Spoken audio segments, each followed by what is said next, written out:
जय हिंद, जोहार जगह। मैं शमशाद आलम। आज जिस मुद्दे पे बात करने वाले हैं वो मुद्दा है डुमरी के विधायक जयराम महतो घाटशिला में इस बात को कहे कि अब जो आंसू बहाने की एक ट्रेंड चल रही है वो अब घाटशिला में नहीं चलेगी, क्योंकि घाटशिला का जनता को समझ में आ रहा धीरे धीरे कि ये आंसू बहाने का मंच पे चढ़कर और ये जो परंपरा चल रहा है इस परंपरा को खत्म किया जाए। आज इसी के ऊपर बात करेंगे और विस्तार रूप से बात करेंगे, क्योंकि घाटशिला में आंसुओं पर राजनीति हो रही है, जबकि आंसुओं पर राजनीति नहीं होनी चाहिए। आखिर आंसू क्यों बहाया जा रहा है, इस बात को जयराम महतो कहे। और काफी ज्यादा प्रहार जो है वर्तमान की सरकार यानी कि झारखंड मुक्ति मोर्चा की जो सरकार है उसके ऊपर वो किए हैं। क्या आंसू बहाने से भाई झारखंड का विकास, घाटशिला का जनता का विकास होगा? ये सारा सवाल जो है कि जयराम महतो घाटशिला में लोगों को संबोधन करते हुए इस बात को कहें।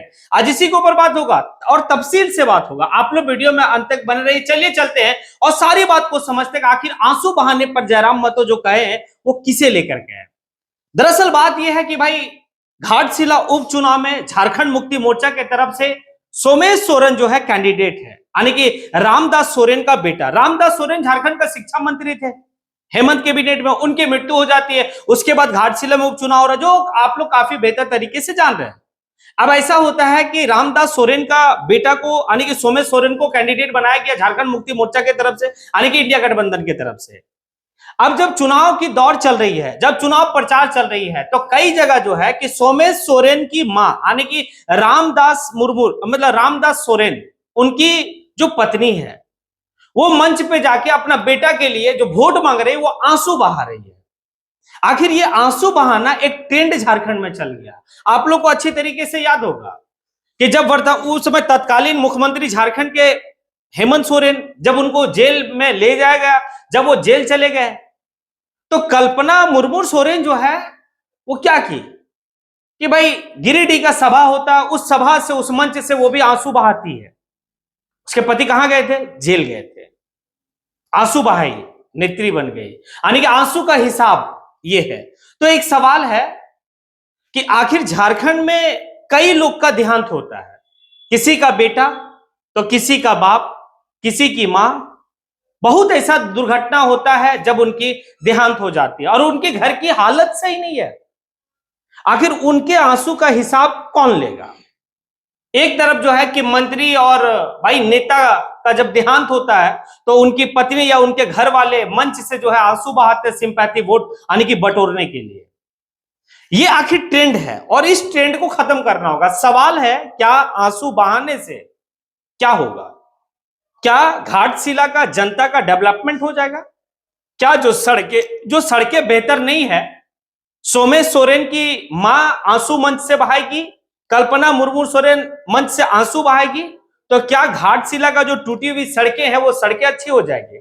क्या जिस बच्चे को रोजगार नहीं मिला उसको रोजगार मिल जाएगा? ये ट्रेंड को अब खत्म किया जाए, मुद्दे पे बात हो, क्योंकि मुद्दे पर बात होनी चाहिए। ये बात लेकर जयराम महतो भाई घाटशिला का एक एक जगह वो जा रहे हैं, आने के 4 प्रखंड, 56 पंचायत, उस सभी जगह जा रहे हैं। एक बात मैंने कहा था कि देखिए, जब तक आने की डुमरी के विधायक जयराम महतो नहीं आए हैं तब तक तो समझा जा सकता है, लेकिन जब वो आएंगे तो ये बात बेहतर तरीके से कि वो समझाने में भाई कामयाब भी होगा और बहुत हद तक कामयाब भी हो रहे हैं, क्योंकि लोग जो है काफी बेहतर तरीके से जो है कि बात को समझ रहे हैं और वो समझा भी रहे हैं। मुद्दा की बात होनी चाहिए और मुद्दा की बात वो करते भी है बाकायदे। सदन के पटल पे जो है कि कई ऐसा मुद्दा हुआ है जहां पर वो उठाए हैं, मुद्दा को जो है कि बारीकी तरीके से वो रखे, सरकार से सवाल किए हैं। घाटशिला का जनता इस बात को समझ रहा है कि अगर कोई हमारे लिए सदन के अगर पटल पे आवाज रख सकता है तो यही रख सकता है। वो एक बात और कहते उस भीड़ से, उस मंच से या उस सभा में, भाई राजा का बेटा राजा बनेगा, ये आखिर कब तक चलेगा? एक तो मुख्यमंत्री का बेटा, दूसरा मंत्री का बेटा। लेकिन सोमेश सोरेन जो है, सोमेश मुर्मू जो झारखंड लोकतांत्रिक क्रांतिकारी मोर्चा के जो कैंडिडेट हैं, भाई वो आपके घर का बेटा है, यानी कि घाटशिला का बेटा। आप अपने घर का बेटा को जो है कि भाई सपोर्ट कीजिए। ये वक्त अच्छा है, आपने हर पार्टी को जो है कि मौका दिया, वहां पर आने की आप बीजेपी को मौका दिया, आपने जेएमएम को मौका दिया, कांग्रेस को मौका दिया।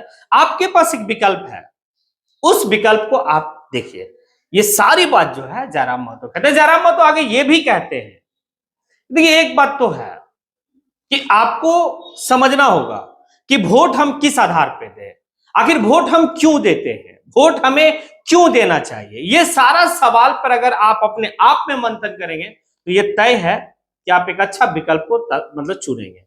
जब तक आप बेहतर कैंडिडेट को सदन नहीं भेजते हैं तब तक जो है कि कुछ नहीं होने वाला आपकी आवाज को उठाने के लिए। एक बात तो और वो कहते हैं, भाई चुनाव का परिणाम क्या होगा, हम हारेंगे, मेरा कैंडिडेट हारेगा या जीतेगा, डजंट मैटर, कोई मेरे लिए मैटर नहीं है, लेकिन हाँ मैं आपके लिए हमेशा खड़ा रहूंगा। हाँ सुख के समय में आपके पास नहीं दिखूंगा, लेकिन दुख का जब वक्त आएगा तो उस वक्त में भाई हमारे पार्टी का नेता, हमारे पार्टी के लोग या खुद हम जो है कि आपके सामने खड़े रहेंगे। हो सकता है कि आपके बेटे का विवाह में, आपकी बेटी का विवाह में, आपके घर की छठियारी में हम ना पहुंच सके, लेकिन जब आपका दुख का घड़ी होगा तो भाई हमारे लोग वहां पर रहेंगे।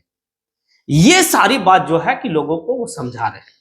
और हमने कहा था कि भाई उसमें ये काबिलियत है कि अपनी बात से लोगों को भाई मोहने का, और वो दिख भी रहा है। जिस तरीके से वो आंसू बहाने को लेकर जो है कि एक ट्रेंड चल रहा था, उस ट्रेंड को तोड़ने के लिए जयराम महतो भाई एक लॉजिक लगा और वो कहे भी कि आखिर ये किसी का मृत्यु और एक ऐसे घर, भाई सारा चीज से सुखी संपन्न है, फैमिली हर चीज से सुखी संपन्न है, किसी भी चीज का जो है कि भाई कमी नहीं है। यानी कि रामदास सोरेन जो मंत्री, उनके घर का लोगों को किस चीज की तकलीफ है?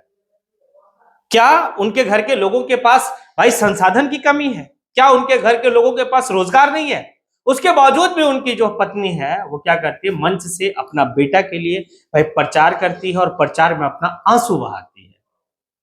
लेकिन वो लोग जिसका बहुत ऐसा है कि भाई मात्र घर का एक कमाने वाला, और झारखंड में रोजगार नहीं मिला और उस रोजगार की तलाश में वो पलायन करता है, चला जाता है आपका दिल्ली, मुंबई, और वहां पर एक्सीडेंट में उसका जो है कि भाई मृत्यु हो जाता है।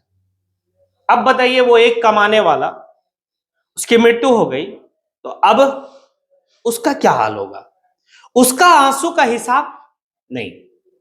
बहुत तो ऐसे लोग हैं जो भाई आए दिन झारखंड में इस तरह का मामला सामने आता है। तो ये सारी बात जो है कि भाई आंसू पे राजनीति अब नहीं चलेगी पूरे झारखंड में, क्योंकि कल्पना मुर्मू सोरेन का भी वही था। ये सारी बात वो समझाए। अब वक्त है वहां के लोगों का कि वो क्या समझते हैं। अगर चुनाव वो जीतते हैं तो भी आपके साथ है, चुनाव हारते हैं तो भी आपके साथ। और ये बात उन्होंने साबित किया है बजट सत्र के दौरान में। बजट सत्र के दौरान में सिर्फ वो डुमरी विधानसभा का मुद्दा नहीं उठाए, वो तमाम पूरे झारखंड के हर समाज के लोगों के लिए मुद्दा उठाए, चाहे वो खतियान की बात हो, चाहे वो नियोजन की बात हो, चाहे तमाम किसी भी तरह की बात हो, वो सारा बात जो है कि उठाए। अब आप लोगों से सवाल है, क्या जिस तरीके से मुद्दा को उठाते हैं या जिस तरीके से जो है कि लोगों को वो मोटिवेट करते हैं अपने मतलब भाषणों के माध्यम से, जिस तरीके से घाटशिला में ये जो ट्रेंड चल रहा था उस ट्रेंड को जो है कि तोड़ने का वो काम कर रहे हैं, इसे क्या समझ में आता है, क्या रिजल्ट रहेगा? आप अपना प्रतिक्रिया इस पे जरूर दें। और जिस बात को जयराम महतो कहें कि ये जो ट्रेंड चलता है रोने का, इसको खत्म करनी चाहिए या नहीं करनी चाहिए? क्या रोने से वहां का विकास, वहां की टूटी हुई सड़कें, वहां के लोगों का बेरोजगारी में रोजगार मिल जाएगा तो रो सकते हैं, और नहीं तो फिर काम करने का वक्त है, रोने का वक्त नहीं है। आप लोग है जरूर जो है कि भाई आप कमेंट बॉक्स में कमेंट करें। इसी के साथ मैं अपनी बात को यहीं पे समझता हूं। जय हिंद।